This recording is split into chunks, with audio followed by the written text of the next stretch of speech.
Everything's on fire. Everything's on fire. Everything's on fire. Welcome back, everybody, to the Week 6 Waiver Wire Pickup Show. I am your host, Brad Menendez. I'm joined with a special guest, reunited, and it feels so good. Rick and Brad haven't been together in so long that people might have forgotten that we work together. Rick, how's it going, brother? It's going. Rough week 5, but other than that, time to move on. Week 6 is just around the corner. It doesn't feel like it, since we got games going until Tuesday this week, but week 6 will be here before you know Right. it. It was definitely a rough week, but we've got some guys to talk about. We have some waiver wire pickups that might be helpful for you guys. We got some running backs, wide receivers, but we're going to start at the top with quarterback. Obviously, y'all saw the gruesome leg injury to Dak Prescott. I expect that's probably a season-long type thing, if nothing else. And Andy Dalton came in and played admirably. For the show, Rick said, 9 for 11, and he looked like he moved the ball well on offense. That's a guy that you should be able to pick up, and he should fill in very admirably. Obviously, we expect him to probably lean on Zeke a little bit to set up the pass, but maybe that's not the case. Rick, how do you feel about Dalton moving forward? Well, first of all, for them to lean on Zeke, they got to get a lead, and they've had very little of that this season. Going into today, it was 2% of all of their games, all 4 games, that they actually had a lead, and that was them getting the lead late to win against, Atlanta, that they came back and beat. And then today they didn't have the lead very much. They were tied for a good portion of the game, but they were down real early. This team's going to have to throw the ball, and they've got the best trio of wide receivers in the league. I mean, you can put Cooper, Gallup, and Lamb up against any trio in the league, and they're gonna win that battle. So he's in a great spot. For fantasy, especially when you're talking about a team that cannot stop the opposition, and they have been trailing virtually the entire season. Right. So they're always playing catch up. They're always throwing the ball. Obviously, Zeke's still going to be involved, even in the passing game. He's one of the few true, guys that aren't phased out if the game goes the wrong way. So, this offense is just a fantasy carnival, and I don't see it being any different with Dalton. I think he's, pretty underrated for what he did in Cincy, and this is the best offense that he's ever played with. Mhm. He's got a great running back, and then the 3 wide receivers we talked about. So I think that if you need a quarterback, this is a guy you can pick up and throw into your lineup and be happy with week in and week out. Probably a top 12 quarterback for the rest of the season with the way this is lining up for Dallas and their defense and everything. Yeah, easily. Absolutely, I agree. Dalton, the toughest thing for Dalton is, since he was so terrible at protecting him, providing him weapons outside of, for a while he had A.J. Green when A.J. Green was at his finest, but outside of that, it was just rough for him. And so it doesn't surprise me that people are going to, kind of overlook him. But yeah, I'm excited for folks that need a quarterback to tell them, hey, go grab Dalton, and we feel good about that. The other guy that we want to talk about is another guy we feel pretty good about, who's actually played really well this year. Just got done beating the Super Bowl champ Kansas City Chiefs, which I don't think anyone expected, and that's Derek Carr of the Las Vegas Raiders. He's continued to play well. He's continued to put up good points on a week in and week out basis, and the ownership percentage is quite low for him. Currently on so Yahoo and ESPN, Carr is sitting at 16% ownership on ESPN and 20% ownership on Yahoo.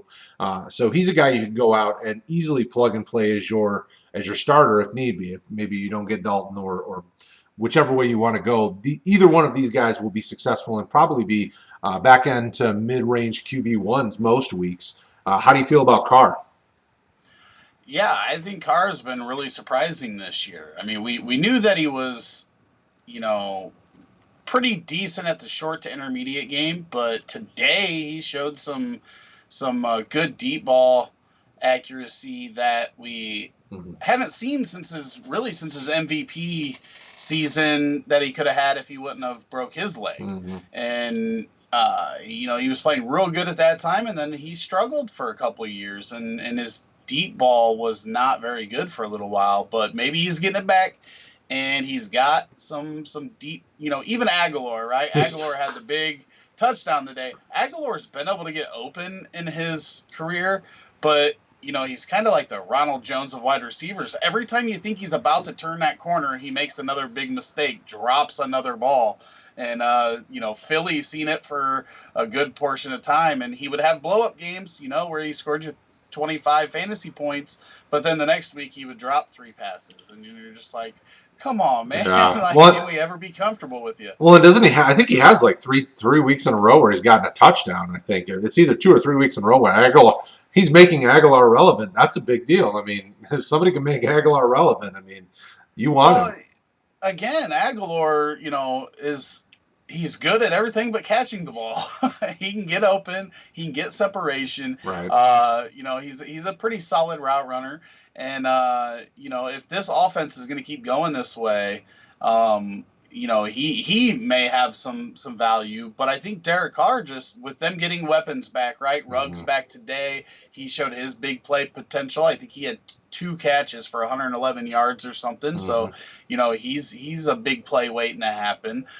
Brian Edwards will hopefully be back next week. Yep. And then they've got Waller in the middle, who's just a freak athlete at tight end. So he's got some weapons, and then they got the run game with Josh Jacobs, so they can set up that play action and then make some big plays happen. And if that defense played pretty well today against the Kansas City Chiefs, right. we don't really want that for our fantasy production from Carr, right? We want them to be trailing, or else it's lean on Josh Jacobs and short passes and stuff. We want them to start trailing a little bit more than they have so far this year, so that we get more of this Derek Carr. The one benefit of today is, when you're playing the Kansas City Chiefs, you can have the lead and you can have the big lead.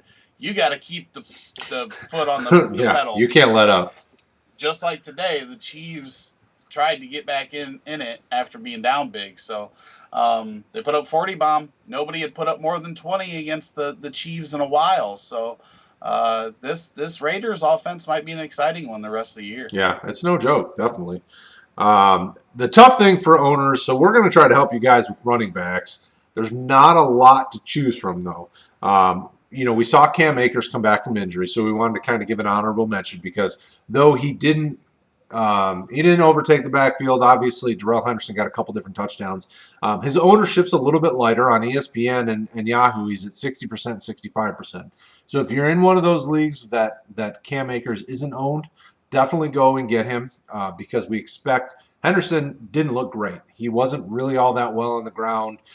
Akers could easily, in the next few weeks, continue to get more and more touches, especially coming back from injury.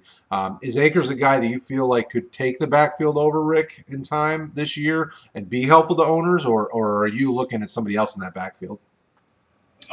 He's definitely the most talented in that backfield, and I think that it shows that he comes back, and he had 9 carries for 61 yards, I believe. But Darrell Henderson, he had the one big game, and he's been terrible since the last 2 weeks, efficiency-wise, right? He was good from a fantasy perspective today, but what people have to remember is that doesn't always last, right? Talent's going to win out, and Cam Akers is the most talented running back in that backfield, in my opinion. So, people may even drop him after this week, and it may not be somebody that you pick up on the first waiver of the week. You may pick him up later in the week because people dropped him to snag somebody else, maybe, since he is higher owned. But there's just, right now, after we got, obviously, we haven't had a whole lot of big injuries at running back outside of Saquon and CMC. Those guys got swooped up a few weeks ago. Chubb gets hurt, but guess what?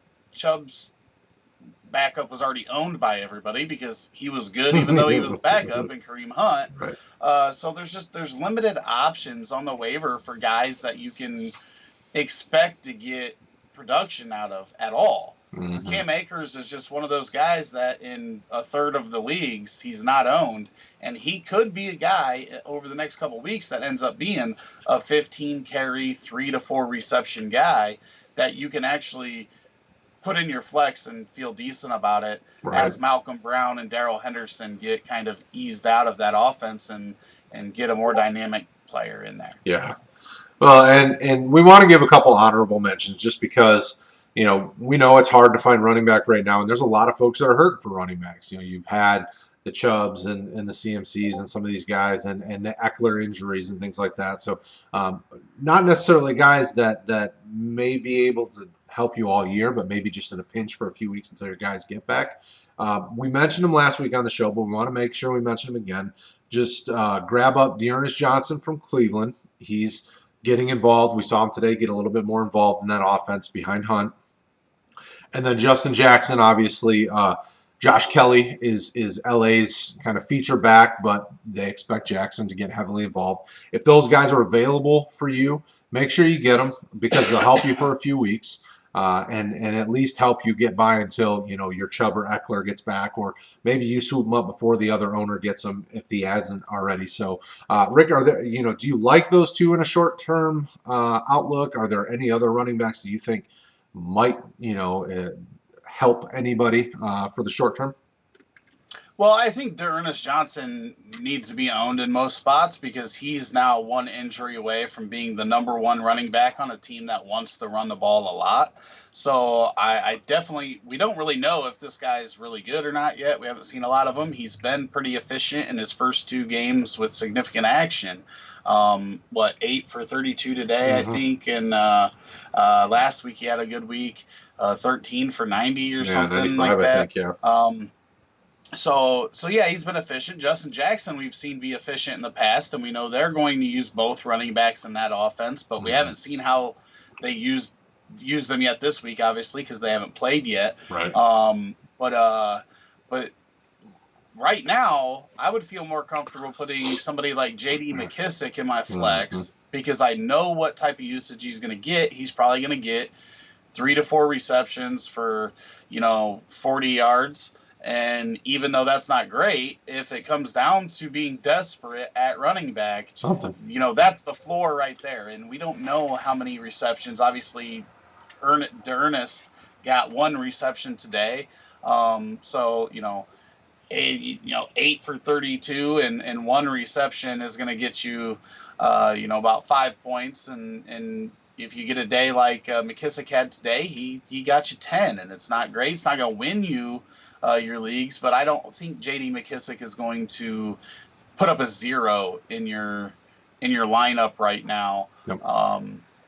But yeah, it's nothing to be excited about. It's desperation, right, basically, at this point for any of these guys. But hopefully you don't have to get desperate because your guys have stayed healthy and you've got them on your roster, and hopefully they're not all on bye at the same time.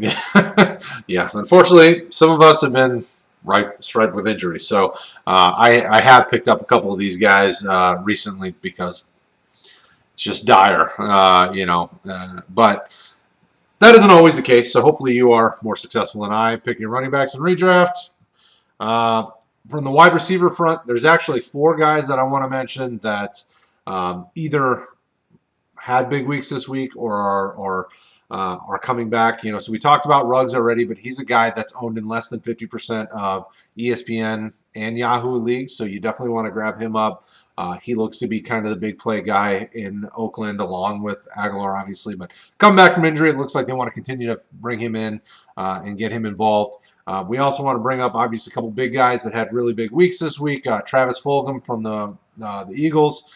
He's owned in less than 1% of ESPN leagues and 2% of Yahoo leagues, but he went for 10 for 152 and a touchdown, I think, against Pittsburgh. Obviously, we know that could be a short-term thing because, they have plenty of wide receivers that are hurt, so if those guys start coming back, Fulgham could wind up going back into obscurity, but, you never know. And then Chase Claypool was monster this week for Pittsburgh. He had 4 touchdowns.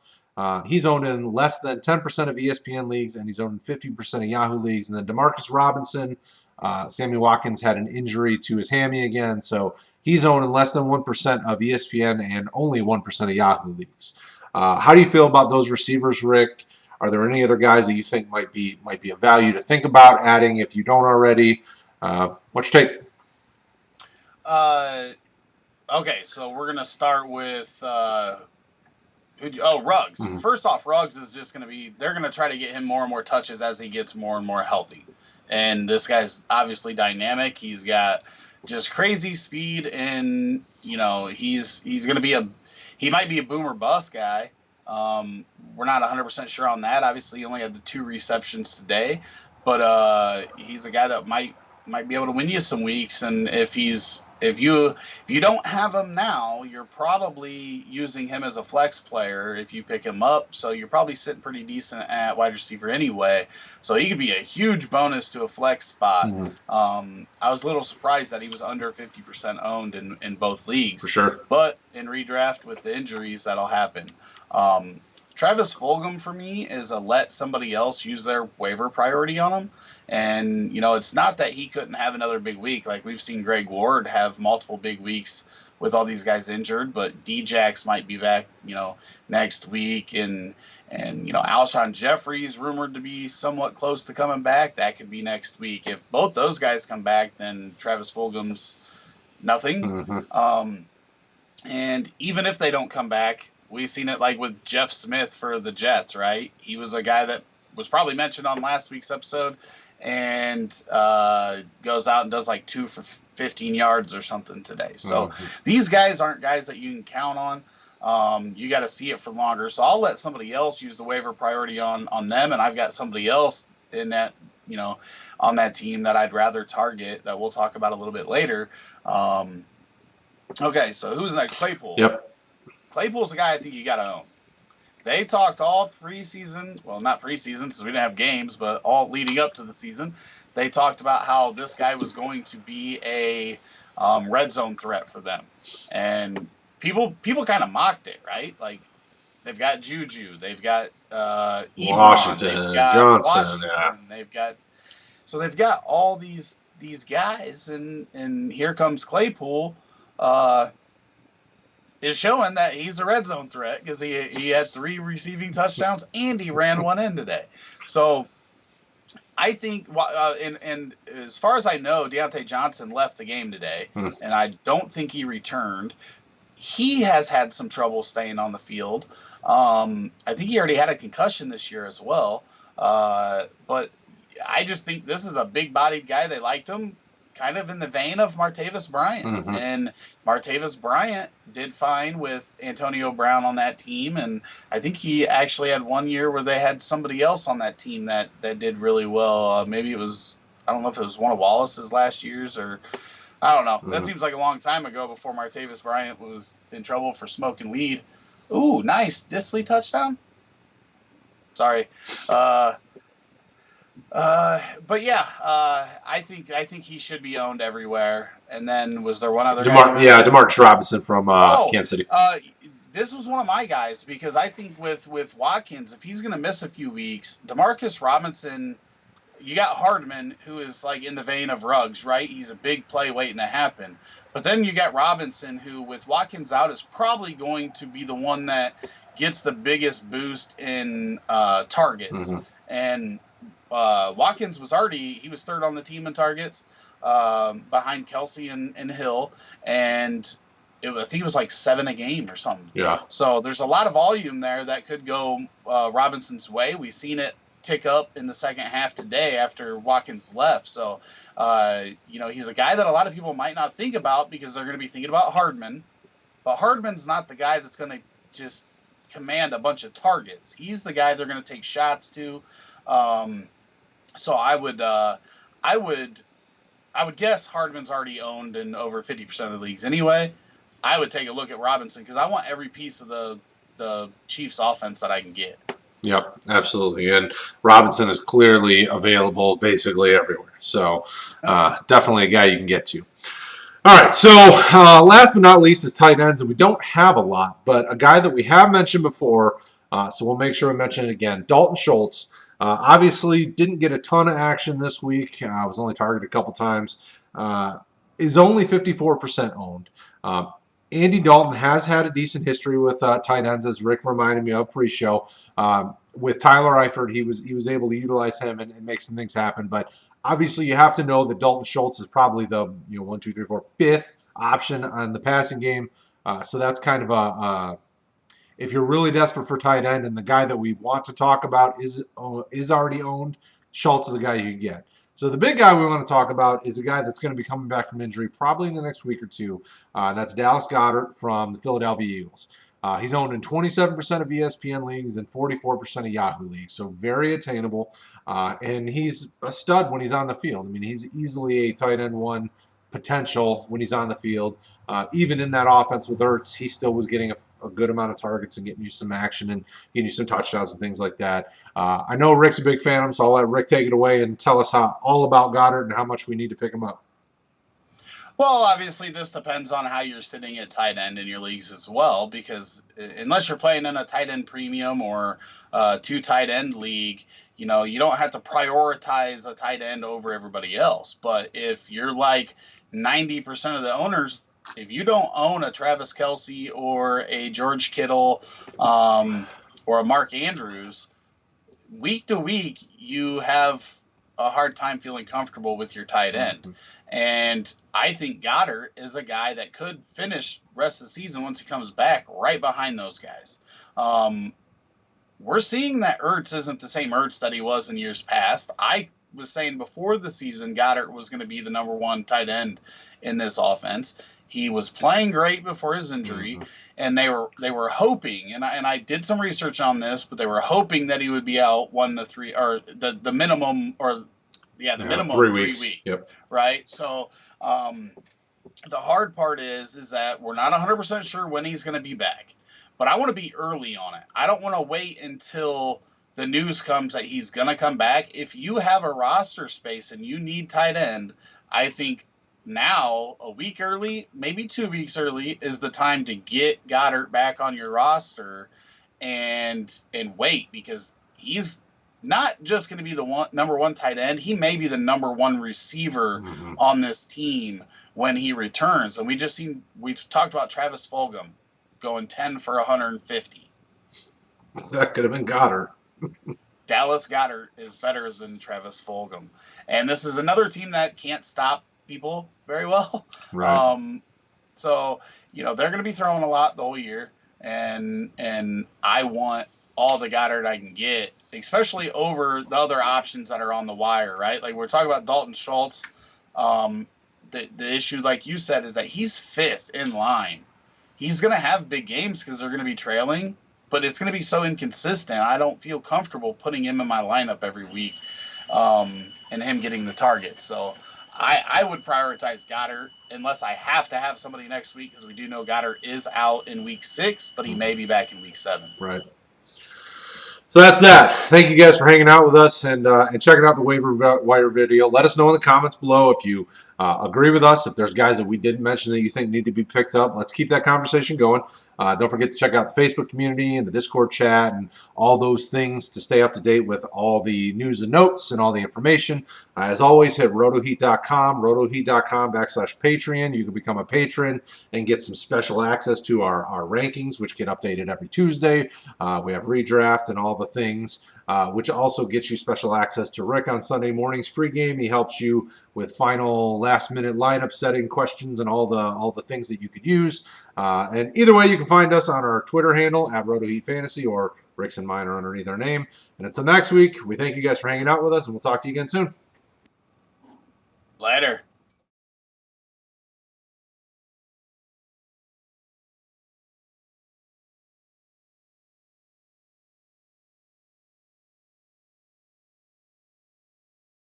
Also, right there, playlist.